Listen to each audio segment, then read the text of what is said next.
Sote tunafahamu yale ambayo kwamba yaloweza kujiri, na baada ya yote kuweza kujiri, uamuzi ambao kwamba ulikuwa sio uamuzi wa rahisi ulibidi ufanywe. Uamuzi wa kuweza kuliangusha jumba lile kwa mujibu wa kuweka mabomu. Kwa mara ya kwanza ikabidi tuweze kushirikiana na kuweza kuondoa watu wa takriban 60,000 na kufunga sipitali ambayo kwamba haijawahi kufungwa tangu iweze kuundwa kwake, sipitali ya Coast General. Ikiwemo ndani walikuwa watu ambao kwamba wako katika vyumba vya mahututi. Panapo majaliwa, leo na kesho sipitali inasafishwa, sipitali inapigwa madawa kuweza kuhakikisha mgonjwa yote atakayeingia atakuwa hana athari yoyote, na kuanzia kesho kutwa sipitali itakuwa ni yenye kufunguliwa. Ilikuwa ni mtihani, tulijaribu sana kuweza kuanza mapema, lakini ukaidi wetu na ukaidi wa binadamu, baadhi ya watu wengine wakaamua, na nasikitika ya kwa sababu kuu ya wengine, kando na ukaidi, wengine walikuwa na ukaidi kwa sababu walikuwa wanataka kuonekana live katika mitandao ya kwa wao ndio wenye kupeperusha, na walikuwa katika sehemu ambayo ilikuwa ni hatari sana. Hatutataka kuyaingilia yale ya wale waliofanya hayo, kwa sababu sheria ilikuwa iko wazi kwa lazima waweze kuondoka katika eneo hilo. Lakini baada ya kuhakikisha ya kwa watu wote wameondoka katika maeneo ambayo kwamba yatakuwa ni hatari, kushirikiana kwanza, narejelea tena, wale ambao kwamba walikuwa ni wa chini zaidi, tulikuwa na wazee wa mitaa, mabalozi, tulikuwa na community health promoters wetu, wakazunguka pamoja na machifu chini ya county commissioner kuhakikisha kwa watu waweze kutoka. Tulikuwa na viongozi wa mashinani, viongozi ambao kwamba ni MCAs, na tukajaribu kuhakikisha kwa watu wote waweze kuelezewa na waweze kutoka katika maeneo. Ni kutoa shukrani kwa kila mmoja kwa kuitikia wito. Leo nilisema jana haya ya kuwa ni bora leo tuweze kuwa ni wenye kuzungumza, lakini tusizungumze lugha ya kuwa kulikuwa na maathari yoyote, na tunashukuru Mwenyezi Mungu hakuna athari yoyote iliyotokea.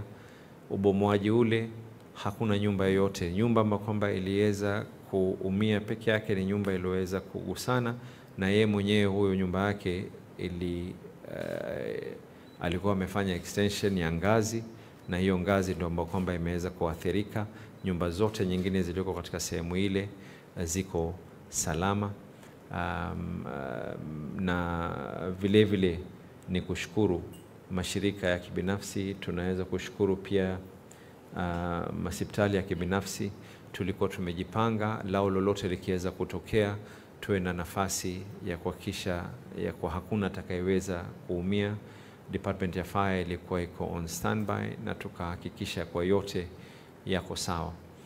Jambo la kusikitisha, tuna CCTV footage ya kuwa kulikuwa kuna mwanamume ambaye kwamba jina lake anaitwa Yusuf Ali Abdi, alikuwa katika jumba lile, na baada madakika kuingia katika jumba lile ndio jumba likawa lenye kuanguka.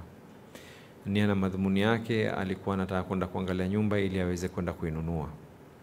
Atahojiwa yule askari ambaye kwamba alomfungulia mlango, na kando kumhoji, department ya lands wako na instructions ya kuwa wajaribu kuweza kusafisha pahali ambapo kwamba tunajua sehemu ya mwisho Yusuf kuweza kuonekana ni sehemu hii ndio iwe ni haraka zaidi. Na department pia vile vile wameweka necessary arrangement ili kazi iweze kufanywa masaa 24. Baada ya masaa 24, masaa 48 hadi 72 tutaanza mpangilio ili tuweze kujenga sehemu ile. Lakini hatuwezi kuzungumza tu ya kwa yote tunayafanya kisha baada ya pale hamna hatua yoyote itakayochukuliwa.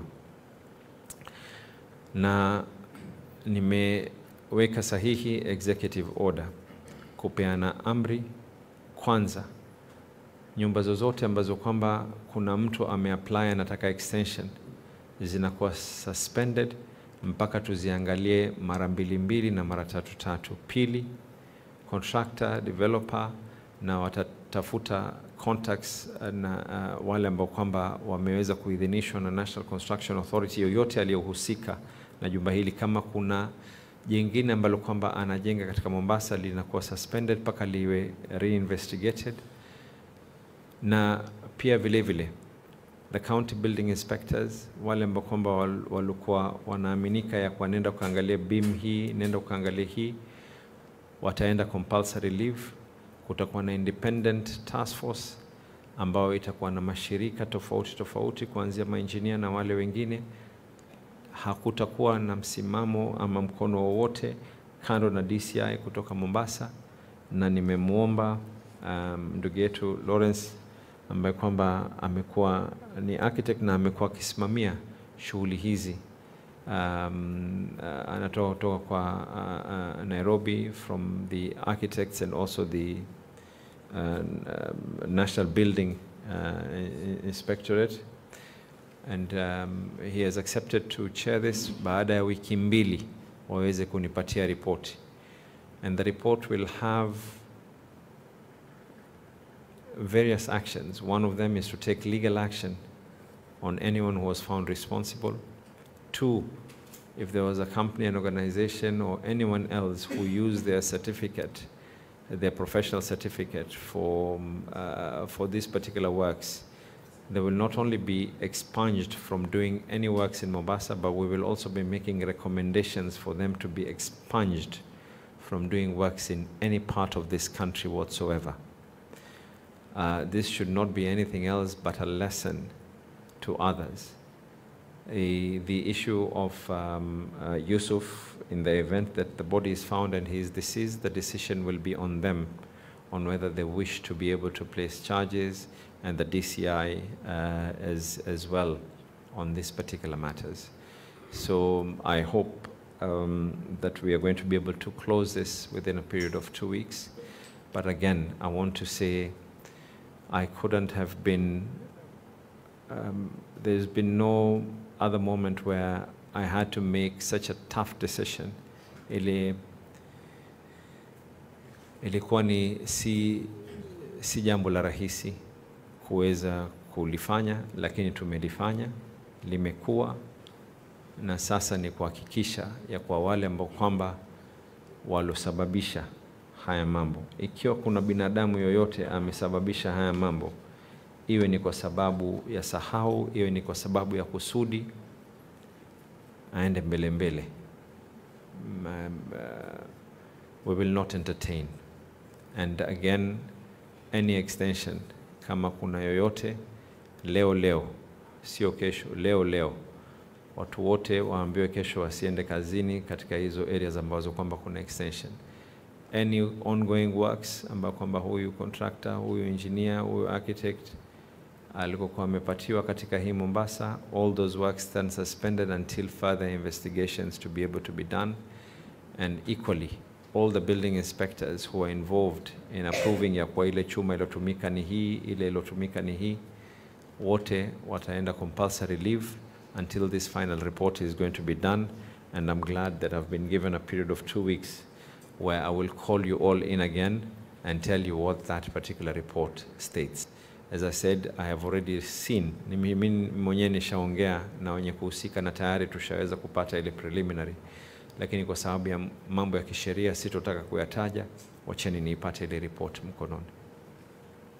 Kuna swali lolote jingine?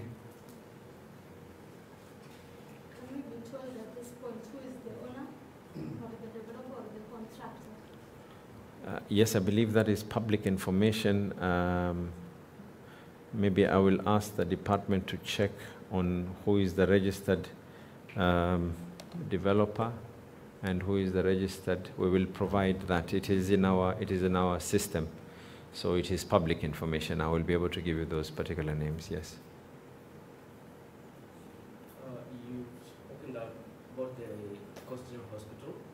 I just want to find out hatima ya wagonjwa ambao walikuwa wameondolewa na kupelekwa katika different. They're very okay. hali yao iko sawa. We have no casualties, we have no, hakuna mtu yoyote. Watarejea kesho kutwa. Watarejea kesho kutwa. Sababu ya kurejea kesho kutwa ni kwa sababu lazima kesho tuhakikisha yale vigae vote tumeondoa, vumbi lote limeweza kuondolewa, hospitali imesafishwa, imepigwa madawa ya kutosha. Wakirejea tusio tunawapeleka katika sehemu ambako kwamba kuna dalili ya maradhi yoyote. Na kwa this was a controlled demolition, unaweza kutueleza maybe now that it has happened, the amounts of The dynamite that was dynamite used, that was used, I think that is precisely a military affair, and I don't think it is right for us to start disclosing, for even obvious reasons. We can't start disclosing how much dynamite was used, how much. Maybe if I can ask you, what do you want with that information?